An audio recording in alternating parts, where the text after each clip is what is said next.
Hariom friend ବନ୍ଧୁଗଣ ଆପଣଙ୍କୁ ସ୍ୱାଗତ କରୁଛି ମୋ YouTube channel Subrata astro Odia YouTube ଚ୍ୟାନେଲ୍କୁ। ବନ୍ଧୁଗଣ ଆଜି ହେଉଛି 17 ମାର୍ଚ୍ଚ 2024। ବନ୍ଧୁଗଣ ଆଜି ଆମେ ଜାଣିବା ଏହି ଭିଡ଼ିଓରେ 17 ମାର୍ଚ୍ଚ 2024 ତାରିଖ ରବିବାର ଦିନର ଦ୍ୱାଦଶ ରାଶିର ରାଶିଫଳ ବିଷୟରେ। ବନ୍ଧୁଗଣ ଆଜି ଆମେ ଏହି ଭିଡ଼ିଓରେ ଜାଣିବା ମେଷ ଠାରୁ ଆରମ୍ଭ କରି ମୀନ ରାଶି ପର୍ଯ୍ୟନ୍ତ ଦ୍ୱାଦଶ ରାଶିର ରାଶିଫଳ ବିଷୟରେ। ପ୍ରଥମେ ଜାଣିବା ମେଷ ରାଶି ବିଷୟରେ। ମେଷ ରାଶି କାର୍ଯ୍ୟ ଦକ୍ଷତା କାରଣରୁ ପ୍ରତ୍ୟେକ କ୍ଷେତ୍ରରେ ପ୍ରଶଂସା ପାଇ ଖୁସି ରହିବେ। କେତେକ ସ୍ଥଗିତ କାମ ସମ୍ପନ୍ନ ସକାଶେ ଆଜି ଆପଣ ତତ୍ପର ରହିପାରନ୍ତି। ଆର୍ଥିକ ସ୍ୱଚ୍ଛଳତା ଫେରି ପାଇବେ। ସତ ଆଶା କରିଥିବା ଦିଗରୁ ଅର୍ଥ ପ୍ରାପ୍ତି ହେବ ନାହିଁ। ଆର୍ଥିକ ସ୍ୱଚ୍ଛଳତା ଫେରି ପାଇବେ ସତ ଆଶା କରିଥିବା ଦିଗରୁ ଅର୍ଥ ପ୍ରାପ୍ତି ହେବ ନାହିଁ। ଅଧ୍ୟାପନା କ୍ରୀଡ଼ା ଏବଂ ଚଳଚ୍ଚିତ୍ର ସାହିତ୍ୟ ସାମ୍ବାଦିକତା ତଥା ପ୍ରତିଯୋଗିତା କ୍ଷେତ୍ରରୁ ପ୍ରଶଂସିତ ହୋଇପାରନ୍ତି। ବୃଷ ରାଶି କର୍ମ କ୍ଷେତ୍ରରେ କାର୍ଯ୍ୟ ପରିସର ବୃଦ୍ଧି ଫଳରେ ଗୁଡ଼ିଏ କାମ ହାତକୁ ନେଇ ଟେନସନରେ ରହିପାରନ୍ତି। କଳା ସଙ୍ଗୀତ ସାହିତ୍ୟ କ୍ଷେତ୍ରରୁ ସୁଫଳ ପାଇଲେ ମଧ୍ୟ ଅଧିକ ଆଶଙ୍କା ମଧ୍ୟରେ ଗତି କରିପାରନ୍ତି। ପାରିବାରିକ ସ୍ଥିତି ମନ୍ଦ ହେବ ନାହିଁ କିନ୍ତୁ ସାମୟିକ ମତାନ୍ତର ଘଟିବ। ବ୍ୟବସାୟିକ ଉତ୍କର୍ଷ ବିବାଦୀୟ ପରିସ୍ଥିତିର ଶିଥିଳତାରୁ ଆଶ୍ୱସ୍ତି ମିଳିବ।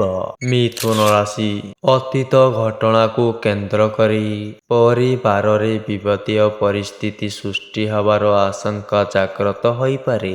ଆଲୋଚନା କାଳରେ ବନ୍ଧୁଙ୍କ ନିକଟରେ ମନ କଥାକୁ ଲୁଚେଇ ରଖିପାରିବେ ନାହିଁ। ସାଂଗଠନିକ ରାଜନୈତିକ ଆନୁଷ୍ଠାନିକ କ୍ଷେତ୍ରରେ ଗୁରୁତ୍ୱପୂର୍ଣ୍ଣ ନିଷ୍ପତ୍ତି ନେବାକୁ ପଡ଼ିପାରେ। ସରକାରୀ କ୍ଷେତ୍ରରୁ ଲାଭର ଆଶା ମନକୁ ଉଲ୍ଲସିତ କରିବ। କର୍କଟ ରାଶି ଦୀର୍ଘମିଆଦୀ ସୂତ୍ରରେ ହାତକୁ ନେଇଥିବା କାମଗୁଡ଼ିକ ସୁରୁଖୁରୁରେ ସମ୍ପନ୍ନ ହେବାରେ ପ୍ରତିବନ୍ଧକ ରହିବ ନାହିଁ। ସଭା ସମିତିରେ ବିଶିଷ୍ଟ ବ୍ୟକ୍ତିମାନଙ୍କ ସାନ୍ନିଧ୍ୟ ଲାଭର ସୁଯୋଗ ପାଇବେ। ଘରର ବରାଦ ଅନୁଯାୟୀ ବିଳାସ ଉପକରଣ କିଣିପାରନ୍ତି। କଳା କ୍ରୀଡ଼ା ସଙ୍ଗୀତ ଏବଂ ପ୍ରତିଯୋଗିତାରେ ନିଜର ଦକ୍ଷତା ପ୍ରତିପାଦନ କରି ପ୍ରଶଂସିତ ହେବେ। ସିଂହ ରାଶି ଯେତେ ଭଲ କାମ କଲେ ମଧ୍ୟ ସହାନୁଭୂତି କିମ୍ବା ପ୍ରଶଂସା ଦୁର୍ଲଭ ହୋଇପଡ଼ିବ। ବନ୍ଧୁଙ୍କ ଅନୁରୋଧ ରକ୍ଷା କରି ଦୂରଯାତ୍ରା କରିପାରନ୍ତି।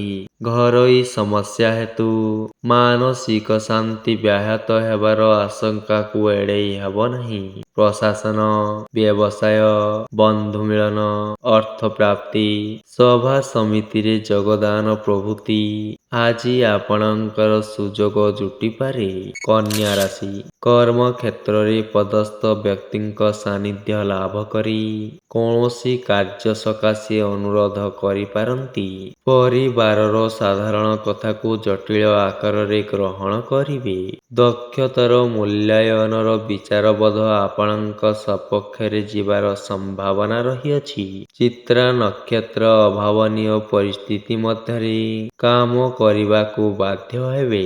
ତୁଳା ରାଶି ଦିନ ଭିତରେ ଅର୍ଥନୈତିକ ଅବରୋଧ ହଟିଯିବ ଏବଂ କର୍ମକ୍ଷେତ୍ରରେ ଜଟିଳତା ଦୂରେଇ ଯାଇପାରେ। ଶୁକ୍ରଙ୍କ ପ୍ରଭାବରୁ କଳା କ୍ରୀଡ଼ା ସଙ୍ଗୀତ ପ୍ରତିଯୋଗିତା କ୍ଷେତ୍ରରେ ପ୍ରଶଂସା ଭାଜନ ହେବେ। ଶିଳ୍ପ ବାଣିଜ୍ୟ ପରିବହନ ଏବଂ ବ୍ୟବସାୟରେ ସମସ୍ୟା ଲାଗି ରହିବ। ସଭା ସମିତି ଆଲୋଚନାରେ ସମ୍ମାନନୀୟ ବ୍ୟକ୍ତି ସହାୟତା କରିପାରନ୍ତି। ବିଛା ରାଶି କର୍ମକ୍ଷେତ୍ରରେ କିଛି ମନ୍ତବ୍ୟକୁ କେନ୍ଦ୍ର କରି ବୟସ୍କ ବ୍ୟକ୍ତି ଜଣେ ଅସନ୍ତୋଷ ପ୍ରକାଶ କରିପାରନ୍ତି। ମାନସିକ ଦ୍ୱନ୍ଦ୍ୱ ଦୂରେଇ ଯିବ ଏବଂ ଭାଙ୍ଗି ପଡ଼ିଥିବା ସମ୍ପର୍କର ପୁନରୁଦ୍ଧାର କରିପାରିବେ। କିଣା ବିକା କ୍ଷେତ୍ରରେ କିମ୍ବା ଜମିଜମା କାରବାରରେ ସତର୍କ ନହେଲେ ଠକାମିରେ ପଡ଼ିପାରନ୍ତି। ବ୍ୟବସାୟ ପ୍ରତିଦ୍ୱନ୍ଦ୍ୱିତା କ୍ଷେତ୍ରରେ ସମସ୍ୟା ଦୂର ହେବ। ଧନୁ ରାଶି ଅତୀତର ଅଯଥା କଥା ଚିନ୍ତା କରି ମନକୁ ବିଭ୍ରାନ୍ତ କରିପାରନ୍ତି। ଯାତ୍ରା ସମୟରେ ଅନ୍ୟମନସ୍କ ହେତୁ ଧନହାନି, କଳହ, ପ୍ରତାରଣା ଏବଂ ଶାରୀରିକ ଆଘାତ ପାଇବାର ସମ୍ଭାବନା ରହିଅଛି। କର୍ମକ୍ଷେତ୍ରରେ ମିଥ୍ୟାଭିଯୋଗ ସକାଶେ ଅନ୍ୟ ଉପରେ ବିରକ୍ତି ପ୍ରକାଶ କରିପାରନ୍ତି। ବିଳାସ ଉପକରଣ କ୍ରୟ କରିବା ସକାଶେ ଘରୁ ଆଜି ଆପଣ ବରାଦ ପାଇବେ। ମକର ରାଶି ପାରିବାରିକ ଜୀବନ ପ୍ରୀତିପ୍ରଦ ରହିବା ସହ ଲୋକ ସମ୍ପର୍କରେ ମଧ୍ୟ ଉନ୍ନତି ହେବ। କର୍ମକ୍ଷେତ୍ରରେ ଉଚ୍ଚ ଚିନ୍ତା କରିବେ ଏବଂ ସାହାଯ୍ୟ ସହଯୋଗର ଅଭାବ ରହିବ ନାହିଁ। ଭୁଲ ବୁଝାମଣା କାରଣରୁ ଆତ୍ମୀୟଙ୍କ ସହ ସମ୍ପର୍କ ହାନି ଯୋଗୁଁ ଆଜି ଆପଣ ଚିନ୍ତା ପ୍ରକଟ କରିପାରନ୍ତି। ବନ୍ଧୁଙ୍କ ନିକଟରେ ବାକି ରହିଯାଇଥିବା ଅର୍ଥ ଆଦାୟ କରିବାରେ ସକ୍ଷମ ହେବେ। କୁମ୍ଭ ରାଶି ସମସ୍ତ ସୁବିଧା ଥିଲେ ମଧ୍ୟ ହାତକୁ ନେଇଥିବା କାମଟି ବିଳମ୍ବରେ ଏବଂ ବହୁ କଷ୍ଟରେ ସମ୍ପନ୍ନ ହେବ।